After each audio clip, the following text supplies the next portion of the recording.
दोस्तों नमस्कार। बहुत ही सोच समझकर नाम रखा गया था इंडिया। भारत नहीं, इंडिया। इंडिया गठबंधन, जिसने 2024 के लोकसभा चुनाव में बीजेपी को बहुमत के नीचे लाकर खड़ा कर दिया था। और उस वक्त पहली बार बीजेपी के माथे पर शिकन थी। और बीजेपी का मतलब मोदी और शाह की जोड़ी है। ऐसी शिकन थी कि 3 दिनों तक, जब तक राष्ट्रपति ने सरकार बनाने का न्योता नहीं भेजा था, तब तक प्रधानमंत्री मोदी सामने आए नहीं। जब न्योता मिल गया तो खुशी खुशी उस न्योते को दिखा रहे थे। और शायद उसी वक्त बीजेपी ने, यानी मोदी शाह ने सोच लिया था, अब इसके बाद कोई समझौता नहीं होगा। महाराष्ट्र का किला ढहा, शिवसेना और एनसीपी हाशिए पर चली गई। चंद महीनों पहले जिन्होंने जीत हासिल की थी लोकसभा के चुनाव में, उनकी सीटें लोकसभा चुनाव से भी कम हो गई, यानी विधानसभा चुनाव में जबरदस्त हार मिल गई। हरियाणा में कांग्रेस थी, उसे भी जीत मिली नहीं। उसके बाद कदम दिल्ली की तरफ बढ़े। दिल्ली में अरविंद केजरीवाल को हार मिल गई। उसके बाद कदम बिहार की तरफ बढ़े। तेजस्वी यादव कहीं टिक ही नहीं पाए और ऐतिहासिक हार के साथ सबसे न्यूनतम जीत उन्होंने हासिल की। जी, न्यूनतम जीत नहीं, न्यूनतम हार हासिल की। यानी हार में भी एक न्यूनतम होता है। यह बिहार के भीतर तेजस्वी यादव की हार से सामने आ गया। इस देश में दो ही तो मुख्यमंत्री बचे थे जो ये मानकर चल रहे थे कि उनके किले को आंच नहीं आएगी, और वो पश्चिम बंगाल और तमिलनाडु था। लेकिन हालात देखिए, ममता बनर्जी खुद चुनाव हार गई, स्टालिन खुद चुनाव हार गए। यानी पार्टी तो हारी ही, लेकिन खुद भी विधायक बन पाने तक की स्थिति में आ नहीं पाए। बचा क्या? इंडिया कहां पर है? अब नहीं है। छत्रपों की उम्र पूरी हो गई। और शायद इस देश के भीतर हर राज्य के वो छत्रप जो सोचते रहे कि दरअसल वह एक वोट बैंक लेकर साथ निकलेंगे तो फिर सत्ता में उनकी भागीदारी हो ही जाएगी। जाहिर है अगला निशाना उत्तर प्रदेश है। अखिलेश यादव की पहचान भी बतौर छत्रप नेता के है, और इंडिया गठबंधन में उनकी भूमिका बड़ी है। लोकसभा के भीतर तामझाम के साथ तीसरी बड़ी पॉलिटिकल पार्टी बनकर वो पहुंचे। ये 2024 का जिक्र है, लेकिन 2027 में क्या यह किला भी ढह जाएगा? यानी इंडिया गठबंधन की कतार में आप जिस नेता को छूना चाहे छू लें, और उसके बाद इस देश के छत्रपों की कतार में जिसे छूना चाहे, सुनना चाहे सुन लें, और इसके बाद आपके सामने कोई नहीं बचेगा। यानी एक वक्त अटल बिहारी वाजपेयी थे तो शिवसेना थी, अब नहीं है। उस वक्त अकालीस थे, नहीं है। नीतीश कुमार थे, नहीं है। मायावती छत्रप के तौर पर गायब हो चुकी है। उड़ीसा के भीतर नवीन पटनायक बीजेटी गायब हो चुके हैं। तेलंगाना में बीआरएस गायब हो चुके हैं। कर्नाटक में जेडीएस गायब हो चुका है, और एनसीपी तो कई टुकड़ों में शामिल है। और इन सब के बीच अब सवाल टीएमसी का है, क्या यह भी कई टुकड़ों में होगा? और उसके बाद आपके जहन में डीएमके का सवाल भी आएगा। और इस देश के भीतर किसी भी राजनीतिक दल को लेकर एक सवाल आप बार बार करेंगे, शायद छत्रपों का दौर खत्म हो गया क्या? लेकिन छत्रपों के दौर में एक नया छत्रप उभरा तो है। सिल्वर स्क्रीन से सीधे पॉलिटिकल ग्राउंड में जीत हासिल करते हुए उसने शायद एक नया मैसेज इस देश को दे दिया है। यह देश इंतजार कर रहा है किसी विकल्प का, जो पारंपरिक राजनीति से दूर हो, जो जाति और धर्म की राजनीति से दूर हो। कोई उम्मीद और आस शायद इस तरीके की बनाई भी जा सकती है, या फिर यह भी एक बुलबुले की तर्ज पर नजर तो आ रहा है। पता नहीं किसका पैसा लगा इस चुनाव में जो पीछे खड़े थे, या फिर कौन सी रणनीति जो बना रहे थे। हालांकि वो छुपा नहीं है। प्रशांत किशोर पहुंचे, चाहते थे विजय जीत जाए, विजय जीत गया, यानी टीवी के जीत गया। टीवीके ने राहुल गांधी की बढ़ाई की। राहुल गांधी ने टेलीफोन पर बात किया और उसके बाद उन्होंने जो मैसेज लिखा, उस मैसेज में बहुत साफ तौर पर इस बात का जिक्र किया गया कि दरअसल युवाओं को लोग पसंद करते हैं और अब हम युवाओं की तरफ जरूर देखेंगे। उन्होंने कहा, यह जनादेश युवाओं की बुलंद आवाज को दर्शाता है। जब वो थिरु विजय से बात कर रहे थे, टीवीके की शानदार नतीजों पर बधाई दे रहे थे, तो 2 लाइन राहुल गांधी के मायने रखते हैं। यह जनादेश युवाओं की बुलंद आवाज को दर्शाता है, जिसे नजरअंदाज नहीं किया जा सकता और ना ही किया जाएगा। पारंपरिक राजनीति चलाते चलाते, विरासत की राजनीति को चलाते चलाते छत्रपों की उम्र क्या वाकई पूरी हो गई?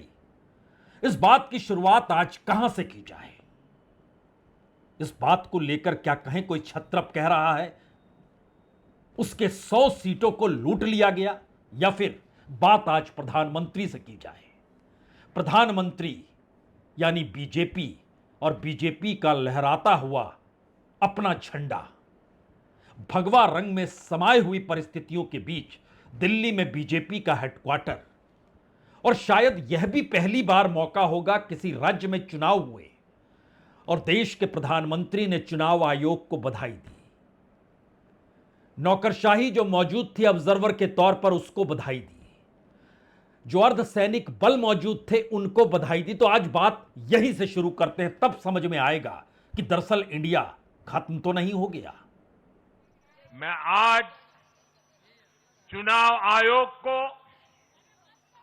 चुनाव आयोग के सभी कर्मचारी भाई बहनों को, जो भी मतदान से जुड़े प्रक्रिया के सारे कर्मी थे, साथ साथ विशेष तौर पर सुरक्षा बलों का भी मैं आज बहुत बहुत अभिनंदन करता हूं। भारत के लोकतंत्र की गरिमाओं को बनाए रखने में आप सबका योगदान इतिहास हमेशा हमेशा याद रखेगा। खासियत तो है ये प्रधानमंत्री की, चाहे वो सीमा पर मौजूद हो, सैनिकों के बीच मौजूद हो, पॉलिटिकल रैली में मौजूद हो, जीत के बाद देते हुए भाषण में नजर आए, राष्ट्रीयता से ओतप्रोत और लोकतांत्रिक परिस्थितियों को वो इस तरीके से लपेटते हैं जिसके भीतर इस देश में बीजेपी की जीत आपको इस देश की जीत में तब्दील होती दिखाई देने लग जाए, और हर दूसरे की हार सिर्फ और सिर्फ उसके सत्ता में बने रहने को एक आपराधिक तौर पर लोकतंत्र के खिलाफ ऐलानिया अंदाज में कहते हुए यह बताना कि देखिए हम जीते नहीं, जनता जीत गई। यह शानदार मैसेज है। लेकिन जब हम इस लोकतंत्र के भीतर घुसकर इंडिया के खत्म होने का जिक्र कर रहे हैं, जी इंडिया गठबंधन जिसे बीजेपी इंडी कहती है, भारत नहीं इंडिया, और उसी संदर्भ में उसको बनाने वालों में ममता बनर्जी भी, और ममता बनर्जी खुले तौर पर अकेली खड़ी है और कह रही है, क्या कह रही है, हमें लगता है कुछ आवाज में डिस्टरबेंस होगा, तो जो वो कहने जा रही हैं पहले आप उसको सुन लीजिए जिससे बहुत सारी चीज साफ होगी। वो कहने जा रही हैं कि भाजपा ने 100 से ज्यादा सीटें लूट ली। चुनाव आयोग प्रमुख और वहां के जो इलेक्शन कमिश्नर मनोज अग्रवाल थे उनसे शिकायत की। फिर वो कहती हैं, क्या आपको लगता है ये जीत है? ये अनैतिक जीत है, नैतिक जीत नहीं है। चुनाव आयोग ने केंद्रीय बलों, प्रधानमंत्री, गृह मंत्री के साथ मिलकर जो कुछ भी किया है वो पूरी तरह से गैर कानूनी है। यह लूट है, यह लूट है, यह लूट है। हम वापसी करेंगे। बीजेपी এরা হচ্ছে দানবিক পার্টি। 100টা সিট লুট করেছে, 100টা more than 100 seats they looted and cheated, and this election commission is a BJP commission. I complain DO, I complain CO West Bengal, even I sent all the SMS to Manoj Agarwal, but they are not doing anything. It's a immoral victory, not moral victory.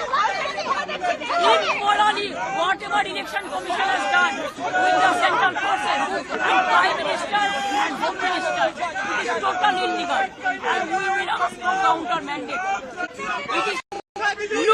लूट। अब ममता बनर्जी कुछ भी कहे, यह तो लोकतंत्र का उत्सव है।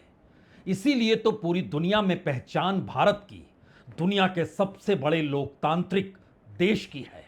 और लोकतंत्र का मतलब चुनाव ही है। इससे हटकर लोकतंत्र की परिस्थिति में भारत में प्रति व्यक्ति आय हो, रोजगार हो, शिक्षा हो, स्वास्थ्य सेवा हो, यह सब दायरे में नहीं आता है। लोग चुनाव में वोट डालते हैं, अपने प्रतिनिधि को चुनते हैं, लेकिन एक झटके में पहली बार कई सवाल क्यों खड़े हो गए और इन सवालों के भीतर जब लोकतंत्र लोग टटोलने लग गए तो लोग समझ ही नहीं पाए कि दरअसल ये जिस लेवल पे खेल चल रहा है उसमें इंडिया कहां टिक पाएगा। इंडिया तो छोटे छोटे वोटों के आश्रय, छत्रपों के आश्रय वोटों को जोड़ता है और उसके बाद बतलाता है जोड़ तोड़ करके कि दरअसल हमारी तादाद आपसे ज्यादा हो गई। 2024 के लोकसभा चुनाव का हम जिक्र कर रहे हैं, तो फिर बीजेपी ने सोचा अब कोई समझौता नहीं। और समझौता नहीं का मतलब सिर्फ और सिर्फ अब जीत होगी। इतनी बड़ी पार्टी है, इतने कार्यकर्ता हैं और इस देश का पूरा सिस्टम जब हाथ में है तो वाकई किस लेवल पर यह काम हो रहा होगा। और इस देश के भीतर जो जबरदस्त तरीके से न सिर्फ पॉलिटिकल बल्कि सोशल परिवर्तन या ट्रांसफॉर्मेशन की स्थिति में पूरा देश लग चुका है, जिसमें हर संस्थान शामिल है, तो फिर चुनाव एक औजार भर है जो चुनाव जीतने के बाद आपको संवैधानिक अधिकारों से लैस कर देता है। और संवैधानिक अधिकारों से लैस होने के बाद स्टालिन लाख कहते रहे कि इस देश की विकास दर 7.5% थी, लेकिन तमिलनाडु की विकास दर 11% थी, उन्हें हारना पड़ेगा। ममता बनर्जी लाख कहती रहे कि हमारे यहां अपराध कम है, यूपी में ज्यादा है, आप एनसीआरबी के डाटा को उठाकर देख लीजिए, लेकिन उन्हें चुनाव हारना पड़ेगा। लाख सुप्रीम कोर्ट के भीतर गुहार शिवसेना लगाती रह गई, नहीं सुनी गई। एनसीपी शोर मचाती रह गई, चुनाव आयोग ने कोई ध्यान नहीं दिया। इस पूरी कतार के भीतर इंडिया कहां है? इंडिया कहीं नहीं है।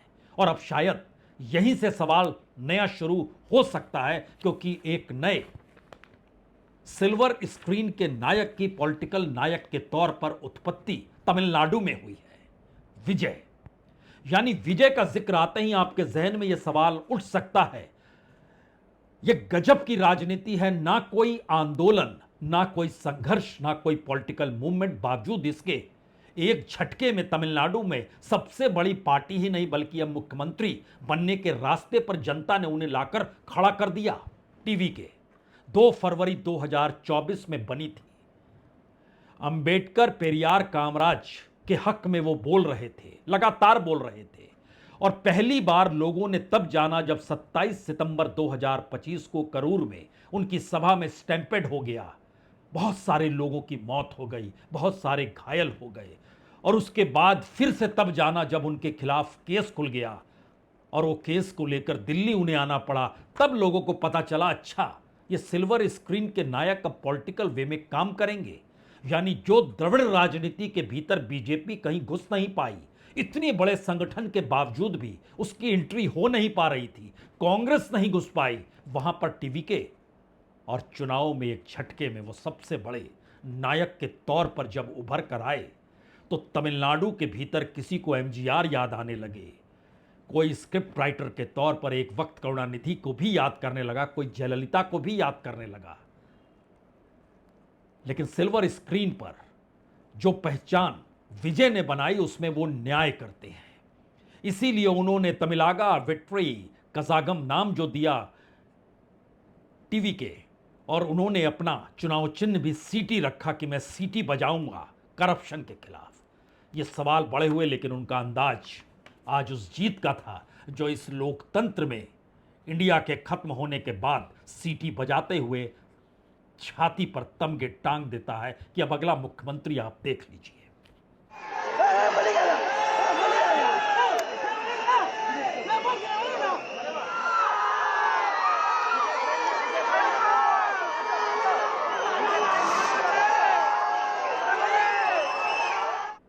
आप कह सकते हैं भारत के लोकतांत्रिक चुनावी इतिहास में यह एक नया नायक है।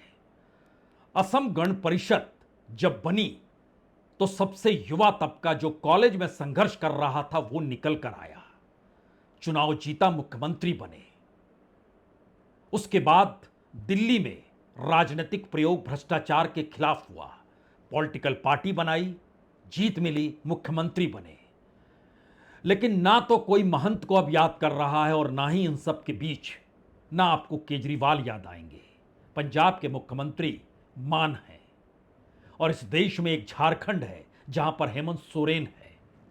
इसके अलावे कश्मीर चले जाइएगा, जिन्हें राज्य का पूर्ण दर्जा नहीं मिला, तो उमर अब्दुल्ला हैं।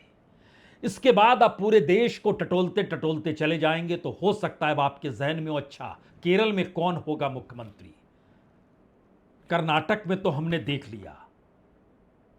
देख लिया तेलंगाना के भीतर और हिमाचल प्रदेश में भी, अन्यथा पूरे देश के भीतर की जो तमाम परिस्थितियां हैं उसमें बिल्कुल नए चेहरों के साथ बीजेपी ने जो राजनीतिक प्रयोग किए, वो प्रयोग दरअसल उंगलियों पर मुख्यमंत्रियों को चलना होगा, ये मैसेज दिया गया। यानी पार्टी की यूनिटी और पार्टी के भीतर एक धागे में पिरोकर हर राज्य के कैपिटल में बैठा हुआ जो भी मुख्यमंत्री है वो दिल्ली के अनुसार कैसे चलेगा, यह एक अंदेशा पूरे देश ने बीते दिनों में बाखूबी देखा, समझा, परखा है।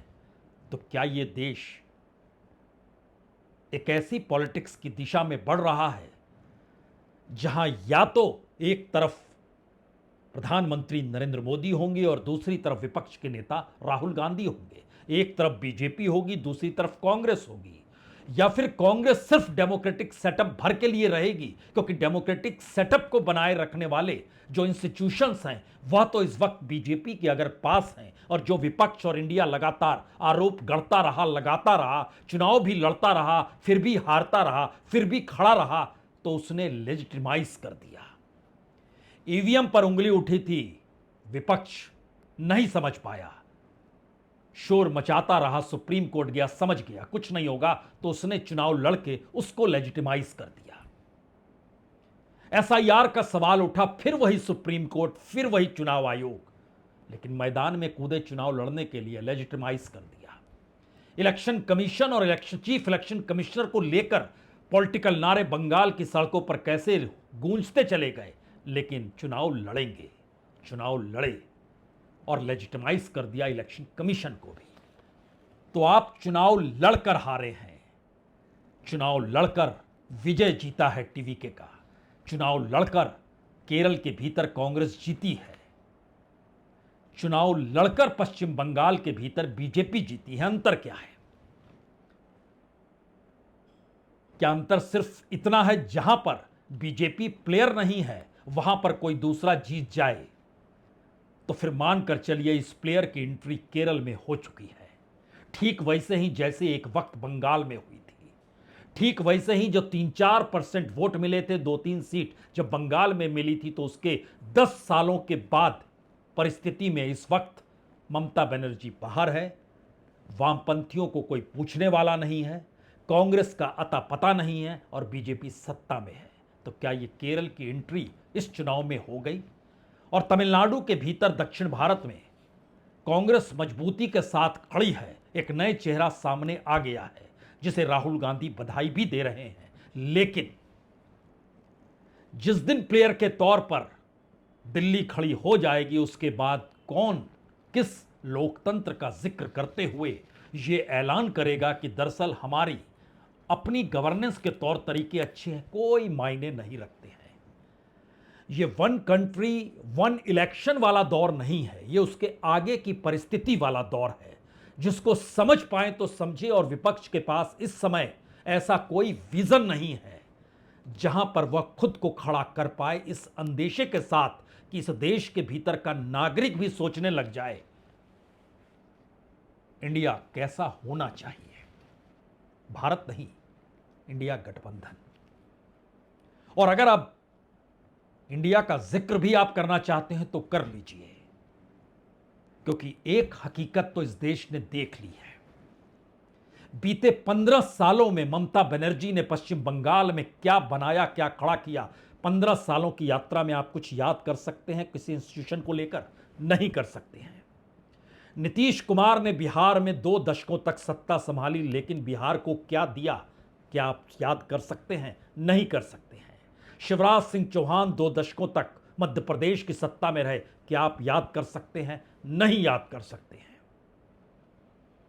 जब आप इस कतार में खड़े होते हैं तो फिर एक कतार यह भी आती है, बीते 12 सालों में भारत के भीतर ऐसा क्या खड़ा हुआ जिसको याद किया जा सके? हो सकता है सिर्फ और सिर्फ राज्य दर राज्य बीजेपी की जीत और इंस्टीट्यूशंस को अपने अनुकूल करने की एक ऐसी सोच जिसमें ना तो इस देश का 4th स्टेट कुछ बोल पाए और ना ही इस देश के भीतर इंस्टीट्यूशंस आजादी के साथ काम करते हुए नजर आए, जहां लगे कि वाकई ये सवाल अगर पूछे जाते तो सत्ता जवाब क्या देती। मुश्किल तो यह है कि सवाल ना आप ममता से पश्चिम बंगाल में पूछ सकते थे, ना नीतीश कुमार से पूछ सकते थे, ना शिवराज सिंह चौहान से पूछ सकते थे, ना ही गुजरात में जब प्रधानमंत्री उस वक्त मुख्यमंत्री थे तब पूछ सकते थे, और अभी केंद्र में भी आप सवाल पूछ नहीं सकते हैं। हम उस मेन स्ट्रीम इंडिया का जिक्र कर रहे हैं जिसकी पहचान अंतर्राष्ट्रीय तौर पर दुनिया के सबसे बड़े लोकतांत्रिक देश के तौर पर है। जश्न मनाइए, एक नए नेता का पदार्पण हुआ है। जश्न मनाइए, पश्चिम बंगाल के भीतर की अराजकता खत्म हो गई। जश्न मनाइए, केरल में वामपंथी सत्ता खत्म, इस देश में अब कहीं कोई वामपंथी नहीं है।